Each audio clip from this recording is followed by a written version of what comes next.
A Louis Vuitton é a marca de luxo número 1 do mundo. Sua história começa no século XIX, com um adolescente que não tinha nem aonde morar. Sem dinheiro e sem comida, ele trabalhou com artesãos para conseguir pelo menos sobreviver. E graças a algumas habilidades que ele aprendeu, mais tarde criaria um império de bilhões de dólares.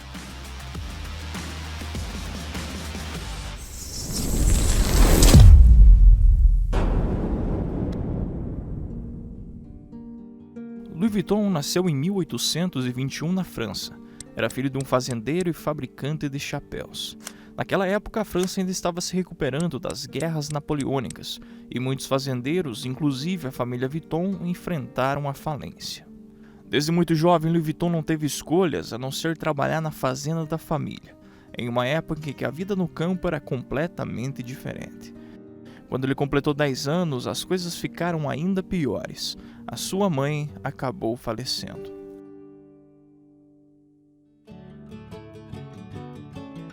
Depois que ele completou 13 anos de idade, acabou fugindo de casa e foi para Paris, sem dinheiro e sem comida. Logo conseguiu encontrar alguns artesãos que ensinaram ele a trabalhar com tecidos e madeira. Ainda assim, ele não tinha dinheiro sobrando para conseguir um abrigo e continuava sem ter aonde morar. Muitas vezes ele dormia na floresta com apenas uma capa para se manter aquecido. Na época, a primeira linha ferroviária de Paris havia acabado de ser inaugurada. As viagens tornavam-se mais acessíveis e a indústria começou a crescer. Os artesãos então começaram a ganhar dinheiro com aqueles viajantes que levavam pinturas, instrumentos e móveis, precisando de malas que fossem resistentes às longas viagens. Como Louis Vuitton aprendeu várias habilidades do seu caminho até Paris, ele decidiu encontrar algum emprego no comércio. Felizmente, um artesão contratou ele como aprendiz. Embora Louis Vuitton não ganhasse muito dinheiro, a sua vontade de aprender compensou todas as outras coisas. Ele se tornou o favorito entre os clientes do seu patrão. E mais tarde, a imperatriz da França nomeou ele como seu fabricante de malas pessoal. Depois de trabalhar por mais de 1 ano para a imperatriz da França, Louis Vuitton se tornou muito conhecido na região. Então, abriu a sua primeira loja. Logo no início, Louis Vuitton teve ideias e produtos que mudaram o padrão da indústria. Naquela época, as malas tradicionais eram feitas de couro e tinham um formato retangular. As tampas eram abauladas para que a água escorresse por cima em vez de encharcar o couro. Isso tornava as malas impossíveis de serem empilhadas e demorava muito para carregar. Para resolver esses problemas, Louis Vuitton experimentou novos materiais e optou pela lona. Quando comparada com o couro, a lona era mais leve, durável e mais resistente à água. Isso permitiu com que as malas tivessem tampas simples e planas, tornando-se possíveis de empilhar e mais fáceis de carregar. Então, usando materiais de lonas e ripas, Louis Vuitton criou um novo produto, que marcou o nascimento da bagagem moderna. Depois, Louis Vuitton resolveu fazer o mesmo para uma nova invenção: as bolsas. Naquela época, as bolsas não eram aceitas pela sociedade.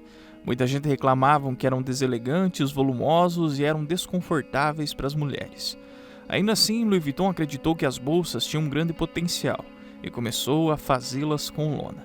Eles imediatamente decolaram e criaram uma demanda por mais estilo, para que as mulheres pudessem combiná-las com roupas diferentes. Muitas vezes, Louis Vuitton não conseguia acompanhar a demanda, e por isso pedia ajuda a seu filho Georges. Como seu pai, Georges teve ideias que mudaram o padrão da indústria. Ele criou um cadeado que transformava os baús mais seguros contra os roubos. Até então, a maioria das malas tinha apenas uma fechadura, que poderiam ser facilmente abertas. Assim, os produtos da família Vuitton se tornavam cada vez mais desejados. Mas logo depois, a produção teve que parar. Uma guerra estourou e destruiu os negócios de Louis Vuitton, deixando ele sem teto pela segunda vez. No auge dos seus negócios, a Guerra Franco-Prussiana estourou. Louis Vuitton e sua família foram forçados a deixar a sua casa e oficina nos arredores de Paris e seguir para a cidade. Lá eles viveram em um abrigo apertado com outros milhares de refugiados. A comida se tornou tão escassa que os Vuittons quase morreram de fome. Quando a guerra acabou, Louis Vuitton voltou para casa. Ele ficou arrasado ao descobrir que seus materiais foram roubados e sua oficina foi destruída. Usando o restante das suas economias, Louis Vuitton não perdeu tempo ao reconstruir a sua oficina e encontrar um novo local para a loja. Felizmente para ele, o preço dos imóveis caiu muito devido à guerra. Louis Vuitton aproveitou a oportunidade e comprou uma loja em um bairro extremamente nobre na cidade. Poucos meses após a reabertura, os negócios estavam prosperando novamente e os pedidos chegavam de todo o mundo. Louis Vuitton sentia a necessidade agora de experimentar ideias novas e mais ousadas. Na época já existia tecnologia suficiente para colocar padrões personalizados em tecidos. E foi aí que Louis Vuitton colocou em todas as suas bolsas e baús o logo da Louis Vuitton. Isso deu às pessoas uma maneira de se destacar e mostrar que estavam atualizadas e por dentro da moda. Também tornou-se mais difícil dos falsificadores copiarem o trabalho de Louis Vuitton.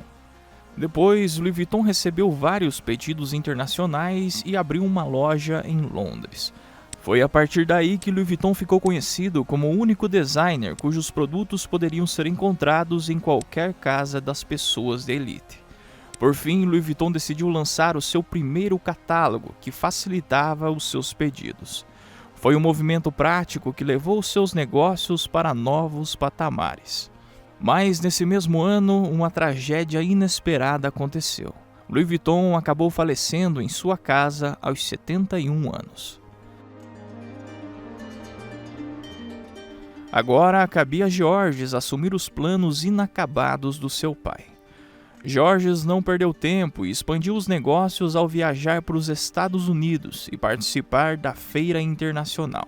A presença fez com que ele percebesse que precisava montar uma rede de vendas internacional. E felizmente ele conheceu alguém na feira que poderia lhe ajudar.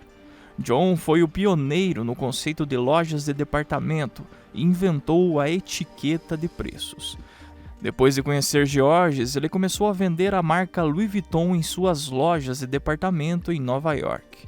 Isso fez com que ele se tornasse o primeiro nos Estados Unidos a vender a marca Louis Vuitton. A partir de então, Georges e seu filho Gaston continuaram a seguir os passos de Louis Vuitton e criaram novos designers. Como seu pai, ele também estava destinado a levar o negócio a novos patamares. Mas infelizmente a história se repetiu. Ele acabou falecendo, deixando Gaston para completar os planos inacabados de Louis Vuitton sozinho. Gaston teve um começo infeliz. A Segunda Guerra Mundial estourou e os contratos foram cancelados. Após o fim da guerra, Gaston colocou seus filhos para reconstruírem a empresa. Com a orientação de seu pai, os filhos garantiram a fabricação de novos modelos de malas a cada ano. Mas após a morte de Gaston, os negócios estagnaram de vez. As malas com laterais duras se tornaram menos populares. Os seus filhos ficaram completamente perdidos e sem saber como administrar a empresa. Então eles pediram a Henry que pudesse assumir o controle da empresa. Até então, Henry tinha fundado e vendido uma empresa no comércio de aço, tendo um grande lucro na operação. Ele tinha uma grande visão de negócios, levando a Louis Vuitton para o mercado asiático. Em 6 anos, as vendas da empresa dispararam de 20 milhões de dólares para mais de 250 milhões de dólares. Foi nessa época que Henry abriu o capital da empresa. As ações se esgotaram depois de mais de 1 milhão de ações vendidas. 2 meses depois, os preços das ações começaram a flutuar. Os analistas alertavam que as vendas poderiam cair já que os produtos falsificados da Louis Vuitton estavam em alta. Ainda assim, Henry seguiu em frente com a abertura de novas lojas por todo o mundo. Em apenas alguns anos, ele provou para os analistas do mercado que estavam todos errados.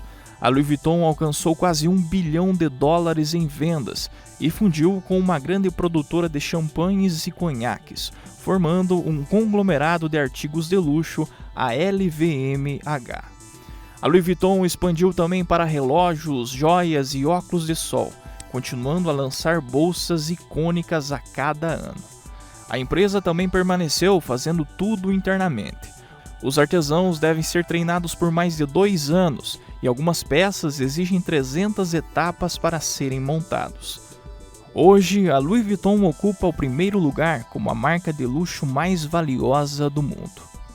Essa é a história de como um adolescente sem teto construiu uma empresa de bilhões de dólares.